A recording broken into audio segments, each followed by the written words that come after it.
রাজারহাট গোপালপুর আজ আরো এক ধাপ এগিয়ে গেল নিরাপত্তার পথে। রাজারহাট গোপালপুর আজ আরো এক ধাপ এগিয়ে গেল নিরাপত্তার পথে। মাননীয় মুখ্যমন্ত্রী মমতা বন্দ্যোপাধ্যায়ের অনুপ্রেরণায় বাগুইআটি ফায়ার স্টেশনের ভিত্তির প্রস্তর শুভ উদ্বোধন এবং বাগুইআটি বিভিন্ন এলাকায় 250টি সিসিটিভি ক্যামেরা সংযোজনের কর্মসূচি সফলভাবে সম্পন্ন হয়েছে। খুব ভালো আনন্দের কথা। বাগুইআটি এত ঘন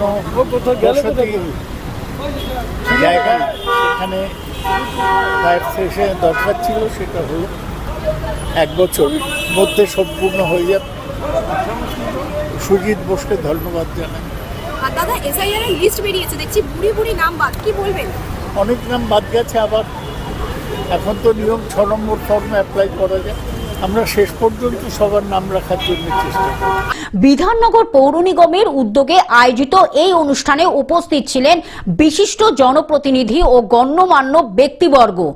ইমোশনাল দিন, তার কারণ রাজারহাট গোপালপুর বিধানসভার সর্বস্তরের সাধারণ মানুষের একটা আবেদন ছিল যে বাগুইআটিতে গড়ে উঠুক ফায়ার স্টেশন। আমাদের মাননীয় মুখ্যমন্ত্রী মমতা বন্দ্যোপাধ্যায় এবং রাজ্যের মন্ত্রী শ্রী সুজিত বোস, আমাদের এলাকার বিধায়ক অদিতি মুন্সি, তারা উদ্যোগী হয়েছেন বাগুইআটির রাজারহাট গোপালপুর বিধানসভার সাধারণ মানুষের সুবিধার্থে, যাতে আগামী দিন তারা নিশ্চিন্তভাবে থাকতে পারেন। আমি তাও ঈশ্বরের কাছে প্রার্থনা করি যাতে এই ফায়ার স্টেশনের প্রয়োজন কোনো সাধারণ মানুষের না পড়ে, কিন্তু তারপরেও যদি কখনো কারোর কোনো দুর্ঘটনা ঘটে, আপনারা মাথায় রাখবেন যে আমাদের রাজ্যের সরকার এবং মাননীয় মুখ্যমন্ত্রী মমতা বন্দ্যোপাধ্যায়, এলাকার বিধায়ক অদিতি মুন্সি আপনাদের সাথে আছে। জনস্বার্থে নেওয়া এই গুরুত্বপূর্ণ পদক্ষেপের ফলে রাজারহাট গোপালপুরবাসী আরও সুরক্ষিত পরিষেবা পাবেন বলে আশা প্রকাশ করা হয়েছে।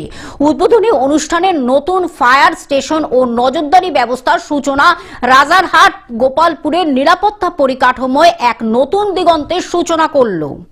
আছে আবার প্রমাণিত হলো মাননীয় মুখ্যমন্ত্রীর অনুপ্রেরণা আজকে বাগুইআটি ফায়ার স্টেশনের শিলান্যাস হলো, কিছুদিন আগে নারায়ণপুরে হয়েছে।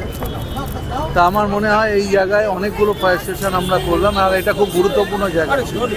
এখানকার বিধায়ক যিনি আছেন অদিতি মুন্সি, তিনি বারবার চেয়েছিলেন এবং সত্যি এটা দরকার ছিল। আজকে আমরা ওয়ার্ক অর্ডার ইস্যু করে দিয়েছি, কাজ শুরু হয়ে যাবে। 1 বছরের মধ্যে ফায়ার স্টেশন তৈরি হবে। আমাদের 5টা বিধানসভায় পার্শ্ববর্তী 5টাতেই আপনি করে দিলেন। দমদমটা হয়ে গেল, দমদমও হয়ে গেছে। দমদমে এখন ওটা প্ল্যানিং এস্টিমেটে গেছে, ওটাও কিছুদিনের মধ্যে শুরু হয়ে যাবে। 200 কি আপনি টার্গেট করতে পারবেন?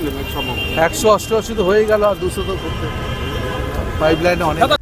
কলকাতা থেকে অনির্বাণ দত্তের রিপোর্ট, গ্লোব নিউজ। এখন থেকে গ্লোব টিভি দেখুন আপনার স্মার্টফোনেও। গুগল প্লে স্টোর অথবা অ্যাপল স্টোর থেকে ডাউনলোড করুন গ্লোব টিভি লাইভ অ্যাপ। এছাড়া জিও টিভি অ্যাপ থেকে দেখুন গ্লোব টিভি লাইভ।